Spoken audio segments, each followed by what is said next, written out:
नमस्कार, मी महेश गोरे, राजकीय सल्लागार व भाषणकला प्रशिक्षक.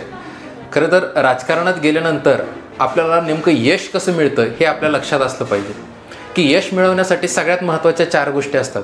कुठलंही राजकारण असो, समाजकारण असो किंवा कुठल्याही क्षेत्रामध्ये जर तुम्हाला त्या ठिकाणी एका टप्प्याच्या वर जर जायचं असेल तर त्या ठिकाणी या 4 गोष्टी खूप महत्त्वाच्या असतात.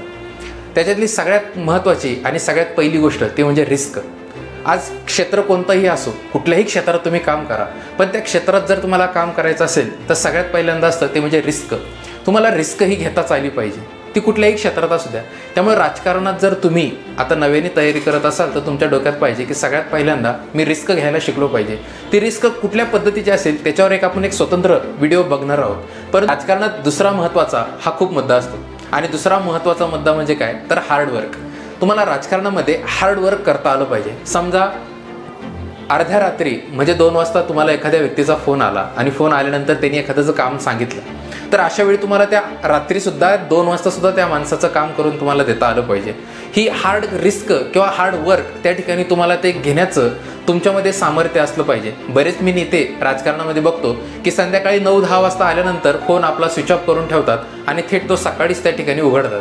अशी लोक राजकारणात फार काळ काही टिकत नाहीत, कारण की लोकांसाठी तुम्ही अवेलेबल राहिलं पाहिजे, लोकांसाठी तुम्ही वेळ दिला पाहिजे आणि रात्रीचा दिवस करून तुम्ही त्या ठिकाणी हार्डवर्क केलं पाहिजे.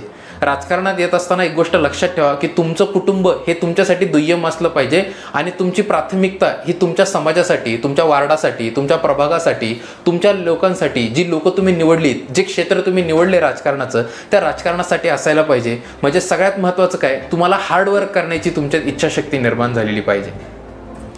राजकारणामध्ये यश मिळण्यासाठी सगळ्यात महत्त्वाचा हा तिसरा मुद्दा असतो. हा तिसरा महत्त्वाचा मुद्दा नेमका कोणता तर तिसरा महत्त्वाचा मुद्दा म्हणजे सातत्य. कुठल्याही राजकारणात कायम गोष्ट लक्षात ठेवायची, राजकारण कोणतंही असो त्या राजकारणामध्ये सातत्य असलं पाहिजे. सातत्याशिवाय तुम्ही कधीच त्या ठिकाणी यशस्वी होत नाही. मी अनेक लोक असे बघितली जे पहिली निवडणूक लढतात, दुसरी निवडणूक लढतात, मात्र दोन्ही वेळेस अपयश आल्यानंतर तिसऱ्या वेळेस ते कुठेतरी माघार घेतात. अशा वेळेस तुम्ही राजकारणात कधीच यशस्वी होऊ शकत नाही. त्यामुळे राजकारणात तिसरा महत्त्वाचा असतो मुद्दा तो म्हणजे सातत्य. मला या ठिकाणी आपल्या देशाचे पंतप्रधान नरेंद्रभाई मोदी यांचं उदाहरण खूप छान द्यावंसं वाटतं. त्याचं कारण म्हणजे वयवर्ष 52 झालं तरीसुद्धा जे सातत्य त्यांनी पक्षामध्ये ठेवलं होतं, वयवर्ष 52 पर्यंत कुठल्याही राजकीय त्या ठिकाणी महत्त्वाच्या पदावर नसताना सुद्धा तिथून पुढं करिअरची एक ओपनिंग त्या ठिकाणी सुरुवात झाली. म्हणजे वयाची 50 वर्ष ही त्यांना फक्त एक सातत्य ठेवण्यामध्ये गेली. फक्त राजकारणाचं जे उदाहरण आहे का तर अजिबात नाही. तुम्ही कुठल्याही क्षेत्रात जा, सातत्य जर तुम्ही ठेवलं तर अंतिमतः 100% यश मिळतं. मला असं वाटतं आपल्या देशामध्ये क्रिकेटला खूप फार महत्त्व आहे आणि त्या क्रिकेटचा देव म्हणून आपण सचिन तेंडुलकरकडे बघतो.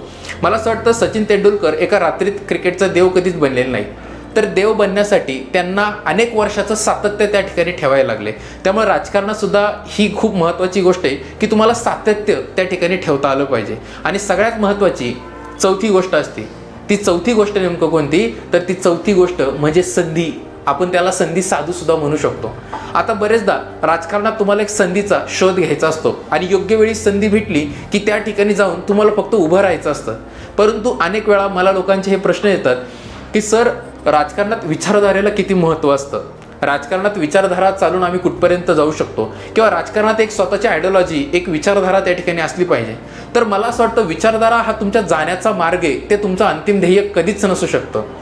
तुमचं अंतिम ध्येय हे सत्ता असलं पाहिजे. तुमचं अंतिम ध्येय हे निवडून येणारा नेता असायला पाहिजे. तुमचं अंतिम ध्येय हे संघटनेतला नेता असायला पाहिजे. एक तर संघटनेतला नेता होऊ शकता किंवा लोकांमधून निवडणुका लढून तुम्ही त्या ठिकाणी मोठा नेता होऊ शकता. परंतु विचारधारा हा तुमचा जाण्याचा मार्ग आहे. आज कुठल्याही पक्षाची तुम्ही विचारधारा बघा, काळानुसार त्या विचारधारेत अनेक सारे बदल निर्माण होतात आणि जो पक्ष विचारधारेवर अडून राहतो त्या पक्षाचा मुळात त्या ठिकाणी कधीच विजय हा होऊ शकत नाही. त्यामुळे जर तुम्हाला यशस्वी राजकारण करायचं असेल तर आयडिओलॉजी सोबत तुम्हाला तुमचं अंतिम ध्येय माहीत असलं पाहिजे. त्यामुळे विचारधारा हा जाण्याचा मार्ग आहे. बऱ्याचदा एखाद्या पक्षामध्ये एखादा उमेदवार काम करतो, त्याला ऐनवेळी तिकीट मिळालं जात नाही, अशा वेळी तो लगेच दुसरा पक्ष निवडतो. मला असं वाटतं राजकारणात तुम्ही हे ठरवा की तुम्हाला फक्त पक्ष मोठा करायचा की स्वतःला राजकारणामध्ये एक यशस्वी राजकीय नेता म्हणून त्या ठिकाणी बघायचे. जर यशस्वी राजकारण तुम्हाला जर करायचं असेल तर सगळ्यात महत्त्वाचं आहे ते म्हणजे काय, संधी साधू. तुम्हाला संधीचा शोध घ्यावा लागेल आणि त्या संधीचा विचार किंवा वापर कसा करायचा हे तुम्हाला लक्षात आलं पाहिजे. आणि मला असं वाटतं या खूप महत्त्वाच्या ह्या 4 गोष्टी असतात, त्या म्हणजे राजकारणामध्ये या 4 गोष्टी केल्यानंतर यश 100% भेटतं. बऱ्याचदा मला लोक हे सुद्धा म्हणतात की मनी इज पॉवर, किंवा काही लोक मला असं म्हणतात की नॉलेज इज पॉवर. पण मी प्रत्येकाला एकच सांगत असतो की पॉलिटिक्स इज रिअल पॉवर. त्याचं कारण सांगतो.